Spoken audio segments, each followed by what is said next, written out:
Ырыс берекесі тасыған үмбет атамның шаңырағында Әсия апамыз ерке өсті.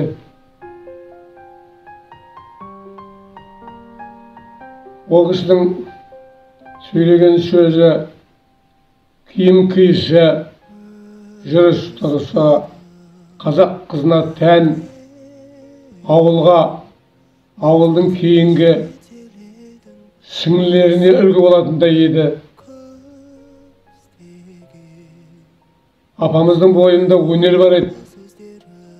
Бертін келе ауылымыздағы өнерге қатынасып, сол өнер жолында өзінің өнерге бейімдігін көрсете білді. Біржан Сара операсында Сараның рөлін ойнап, мен Біржанның рөлін ойнап, екеуміз елге таныта білдік. Халқымыз жылы қабылдады.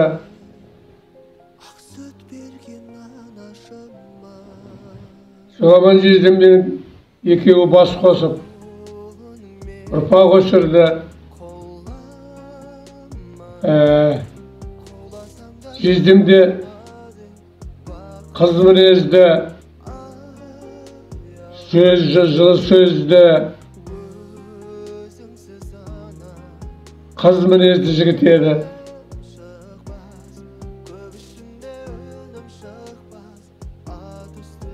Ал енді апамыз жатқан жері жарық болсын, иманы жолдас болсын. Кейінгі балаларына, еліне, халқына, рухыменен дене жатуға Алла тағала нәсіп берсін. Еңбек жолымда осы ауылдан 1968 жылы аурухана ашылып, соған бастадым. Ауылдың мәдениетін көтеруге клубта көркемөнерпаздар үйірмесі жұмыс жасайды екен. Соған бізді мәжбүрлеп қатысуға тиіссіңдер деп бастықтардың айтуымен араластық. Сол кезде Әсия апамыз осы клуб меңгерушісі болып жұмыс жасайды екен. Таныстығымыз осы мезгілден басталды. Кейін немере қайнағамызбен 1983 жылы бас қосып үйленгеннен кейін абысынды келін болып, өмірінің соңына дейін және қазіргі уақытқа дейін араласып келеміз. Апай өнерлі, үлкендерге ізетті, кішілерге қамқор жан еді.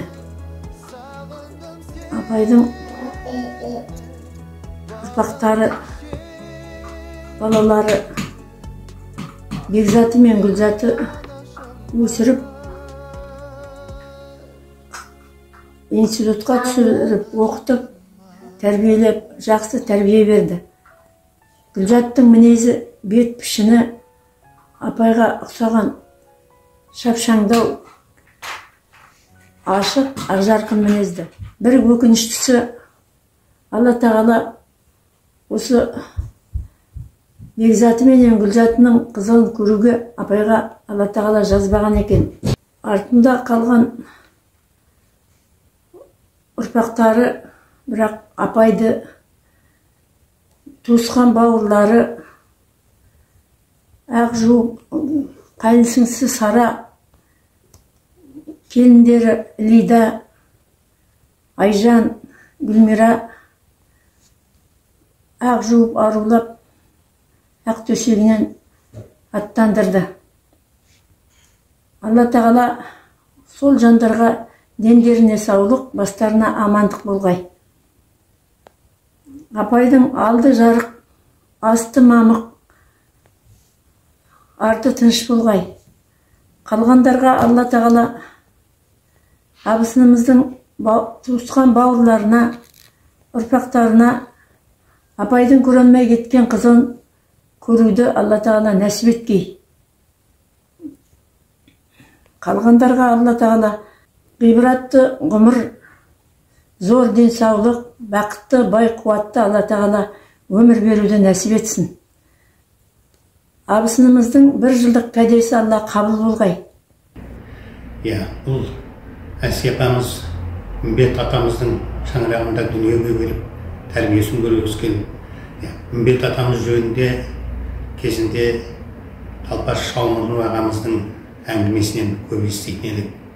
Сонау бала кезімізде ата-анадан жетім қалып, Жылойдың балалар үйінде болып, Қойшыбай нағашымның үйін паналап осы Алғаға келгенімде ауылдың балдарымен үнемі шайқасып, төбелесіп қалатын едім. Сол кезде жаңағы Үмбет атамыз шақырып алып барлығын, Талпашқа тиісетін болсаңыздар, менен жақсылық көрмейсіңдер деп, менің қамқорлығына алатын еді. Өзінің балдары тұрғанда төрге мені шақырып алып қасына төрге отырғызып қоятын еді. Осындай қатты тәртіптің арқасында өскен Әсия апамыз ауылдың дамуында, ауылдың мәдени дамуына үлкен өзінің үлесін қосты. Біздер Әсия апамыздың мен жақсы семьялық қатынаста болғанымыз сол 85 жылы осы Алғаға келіп 21-ші партиясы атындағы совхозда мал шаруашылығында қызмет жасаған кезімізде дүниеден өткенше Жоламан ағамыз екеуміз ағалы-іні болып жүрдік. Сол кезде жаңағы дастарханында болып Әсия апайдың талай шайын ішіп, сол үйдің әңгімелерін тыңдап, Ағзина шешеміз бар, Әсия апамыз бар, Жоламан ағамыз бар, бір театр сияқты. Барлығы да сөздің зергері, әңгімелері мен әзілдері өте үйлесімді отыратын еді. Шарасында отбасы болып отыратын еді. Ал сол өнерлері біздің ауылдың мәдениетін дамытуға да зор үлесін қосты.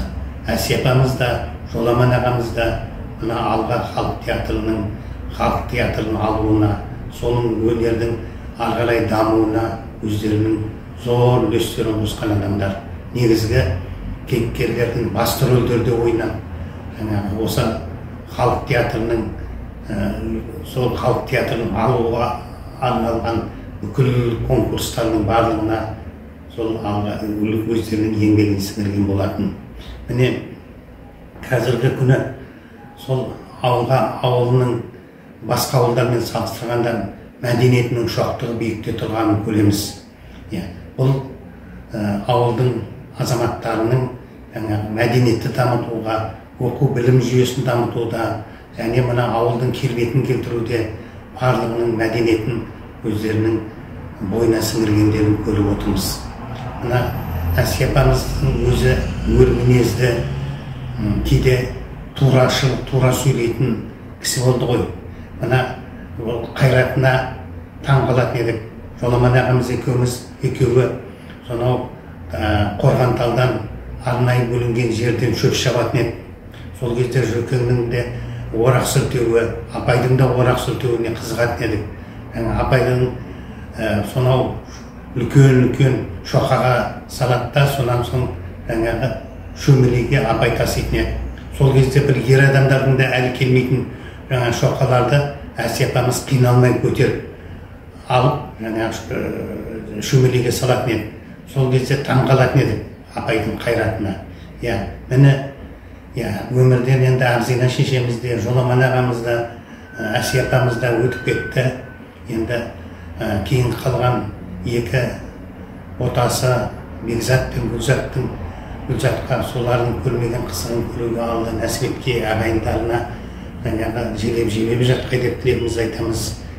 Мына Әсия апамыздың рухына оқылып дұғаларымыз қашанда қабыл болғай. Соңғы күз ызғарланып қайта оралды. Анажан бейнеңді көрмегелі жылда болды. Өмір ай өтіп жатқан зымырап, қатал тағдыр өзіне көндіре білді. Тағы да ұйқысыз қарсы аламын қыс таңын, қу сағыныш аямай тұр қыспағын, жалт етіп сағым болып ана жаным, әуенімен кете бардың құстардың. Ақ шәлісін ауыстырар талап бақ, білем сенсіз әлі талай таң атпақ. Нұр бейнеңді көргім келіп сан мәрте суретіңді отырармын парақтап. өлең жазып, жыр жазып толғанамын. Ақ парақпен қаламды қолға аламын. Сағынғанда өзіңді ана жаным, осылайша ақ таңды атырамын. Сөзін жазған Жоламан қызы Гүлзат.